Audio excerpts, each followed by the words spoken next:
What's up, guys? Welcome back to the channel.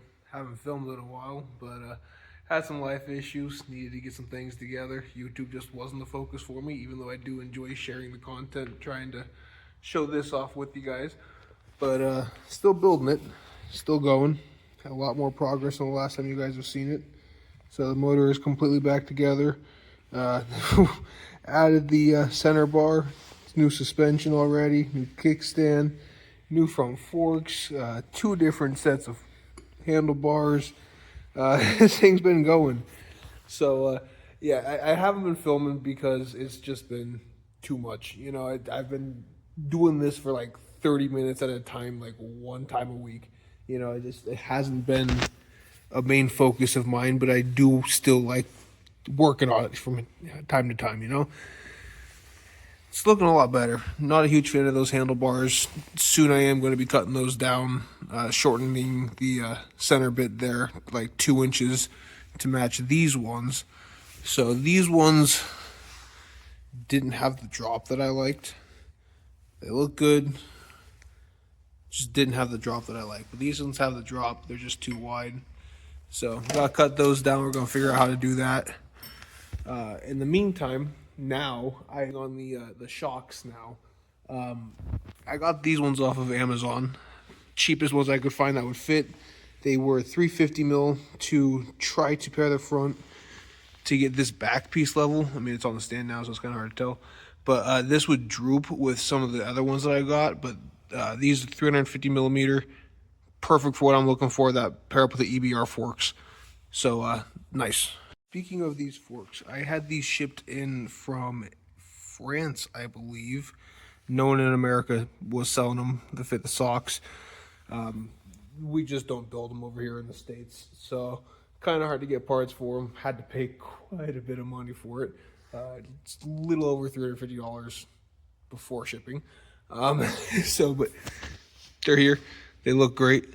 Another thing I've purchased recently out of Italy is this awesome fiberglass gas tank. It looks absolutely fantastic. I cannot wait to get this thing going. So full fiberglass, like I said, it's out of a company out of Italy. No one in America sells a tank this skinny. I mean, it's real small. So it's exactly what I want. I want an old cafe racer. So one thing is, this is a dual petcock gas tank. Obviously this is a single cylinder Sachs motor. I don't need 2 petcocks. I did get 2 petcocks just to mimic the look, and I'll probably have one just not do anything, just be dead.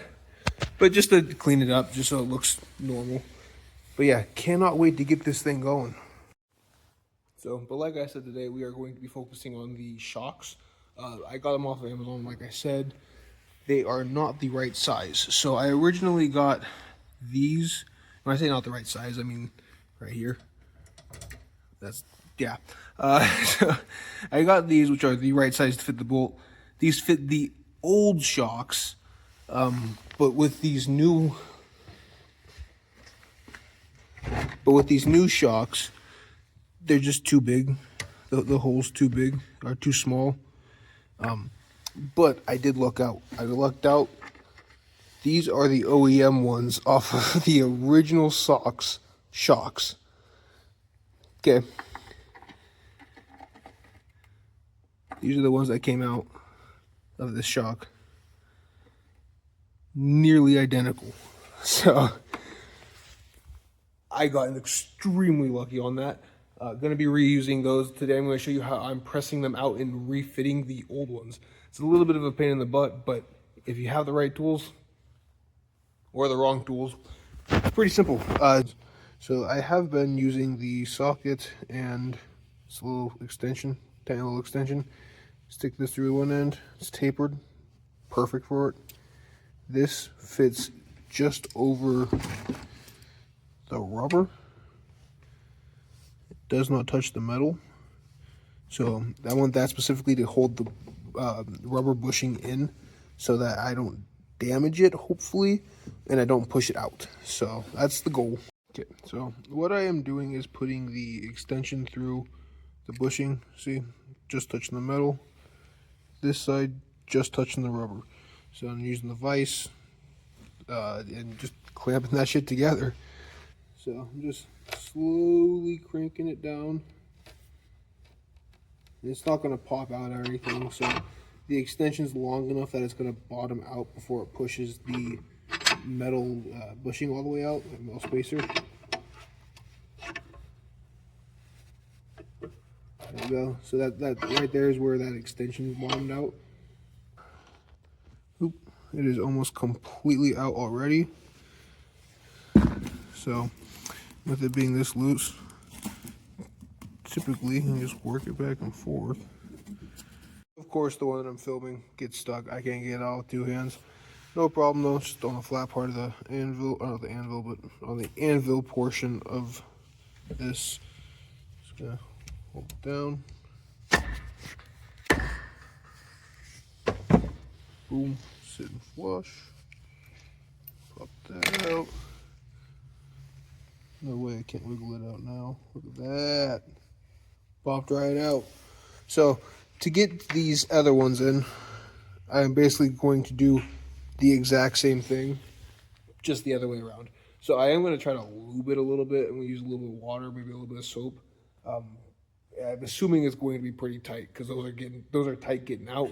It's usually harder to get in. So we will see. Yeah, let's get these in. Amazing soapy water solution. Literally just a little bit of soap, a little bit of water. Drop that in there.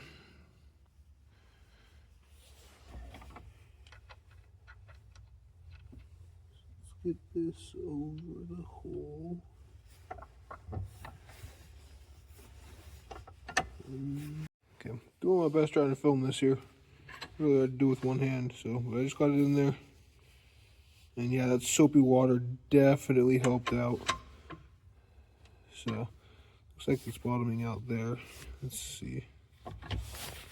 This might... I got a new phone, and it does not want to record. Jesus Christ. Okay, there we go. It is in. So a little bit of soapy water definitely did help. It's not all the way in, because that bottomed out. So, but that'll be super easy to even out on the bike. Or even just by hand. Mint. Look at that. That's one done. Just gotta get that one out now. They're finished. So, gonna go ahead and mount up now. And see how they look. Okay, they are all mounted up. Looking great. So, they actually don't have any play. That's the tank. So yeah, and that's not even hard mounted. That's not even tightened down. It's just finger tight. So looking great. Next step is going to be more than likely trying to get this seat done. As far as like next major step goes. So I also need to get the spokes redone. So that is also kind of a given. Next small thing will probably be the handlebars. Like I said at the beginning of the video, I'm just going to cut out a small section in the middle, shrink them down, make them look a lot better than how wide those are right now. So yeah, if you like mopeds, if you like two strokes, like small vehicles in general, kind of at the right spot. So why don't you hit the subscribe button and stick around. See more of this, see this finished up. And yeah, y'all have a good one. See ya.